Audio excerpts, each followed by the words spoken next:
Well, the main event is, Kevin and Bob Roop against the Road Warriors.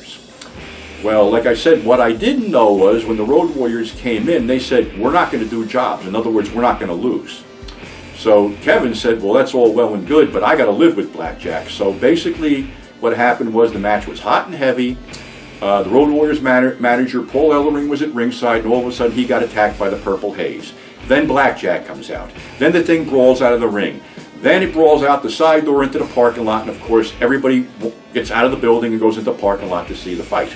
So that was how that started.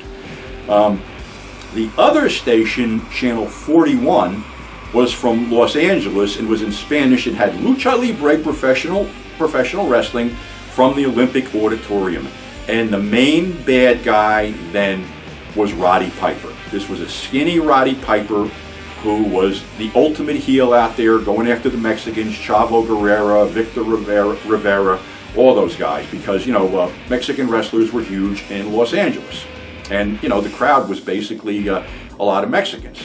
So Piper was terrible, and then he got suspended, and then he came back as a referee, got a referee's license. Of course, he's favoring all the bad guys like Tank Patton and Professor Tanaka and things like that. And then another guy came in, Gorgeous Keith Franks, who became Adrian Adonis. So we got to see all these, regional guys before, Vince took it to that level and, made it go national, which pretty much diluted the product because they were still doing the big plotting guys. And of course, Bruno had left at this point. And, they had like I would call a generic champion, Bob Backlund, because he was bland. He was a great technical wrestler.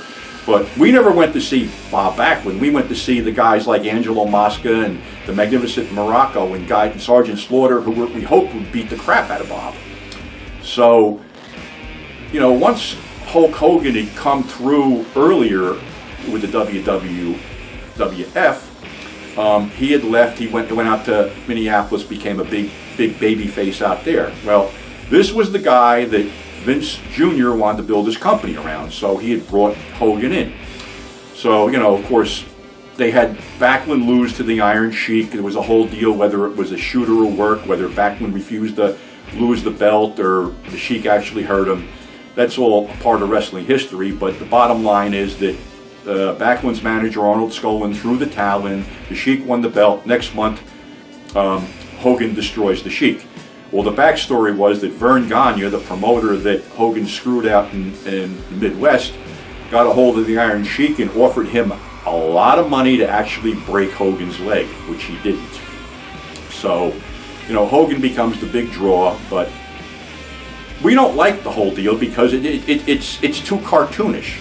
So we're still watching Florida and Georgia. Well, what happened was Vince used a little leverage to buy out the people in Georgia and wound up putting his show on the air in place of their show. Well, we called that Black Friday. Fans called in, fans were outraged because this wasn't what we wanted to see.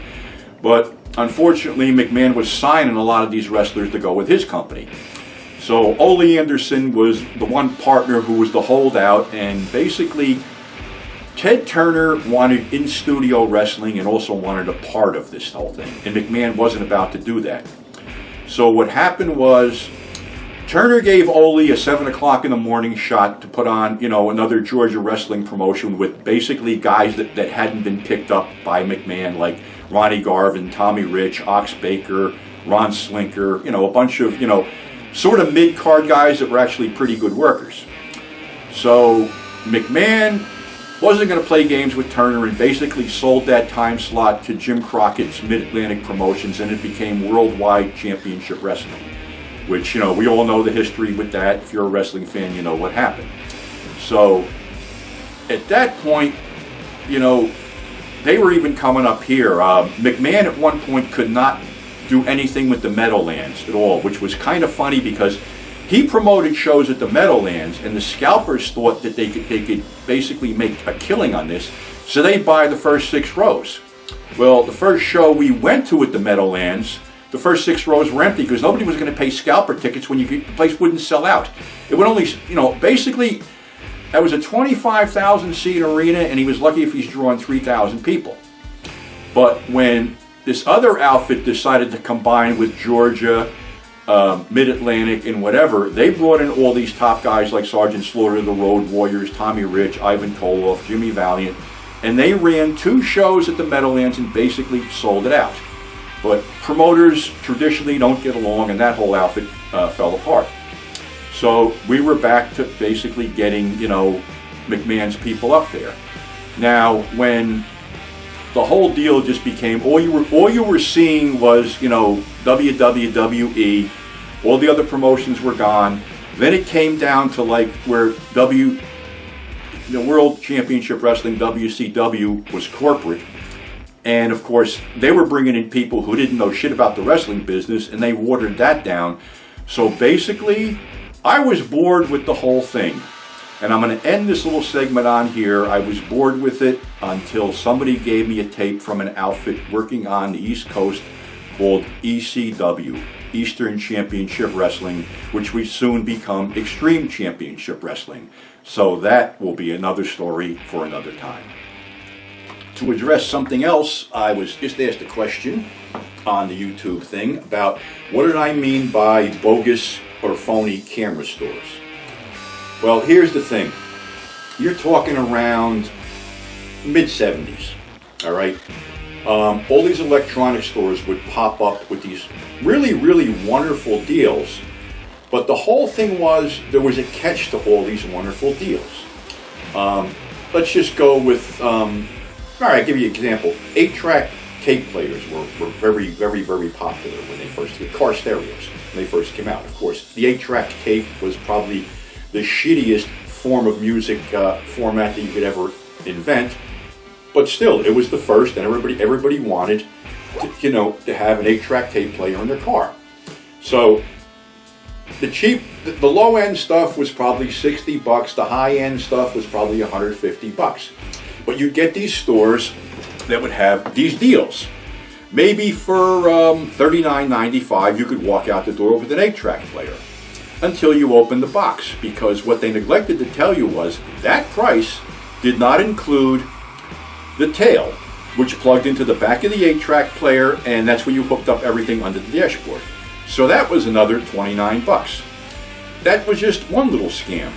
Other scams where they would be selling these big 35mm cameras for whatever the price that was, but you'd buy the camera, get it home, and find out that that price didn't include any lens. So you had to go for a lens. The other thing was getting into the 80s with, VCRs, boom boxes, and things like that. Basically, what a lot of these guys did was they were selling what was known as gray market goods, which meant they had no United States warranty. They were meant for foreign markets. But they were selling these, and of course there was no warranty, and if something happened, you weren't covered. There was all kinds of little scams going on where, all these things are mass produced, and if there's a screw up during production, by the time they catch it, they've made a couple thousand of these things with a design flaw. So what would have to happen is they would go back and be factory refurbished. So they would have to be sold with a stamp on the unit or the box that said RF or RB, refurbished or rebuilt. So what these operators would do was, of course, those stickers would disappear. So if you had a problem again, there was no warranty thing. And people knew about this. And the funny story about this was, I will get into this in another episode. Of course, everybody knows my relationship with New York City Liquidators.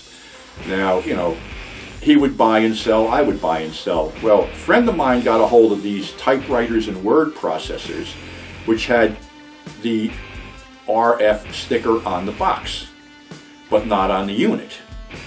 So what I found out was that these were like a huge overstock, but being that they had been sold already to like all these chain stores, they really couldn't flood the market with these at a lower price because that would piss off the regular customers. So what they did was they put these RF or RB stickers on the box, but not the unit. So I had a line on these things, and my friend had asked me to get rid of them, so of course I called Norman, New York City Liquidators. And I gave him a price, and I said, this is what it is. And of course I, played the game. I'm not making any money. I'm doing you a favor because you do me favors. Too much money. So he hangs up. So my friend goes, what do you think's going to happen? I says, he's looking around and trying to find out what the deal is really on these things, and he'll call me back, because we both know these aren't rebuilt, they're new.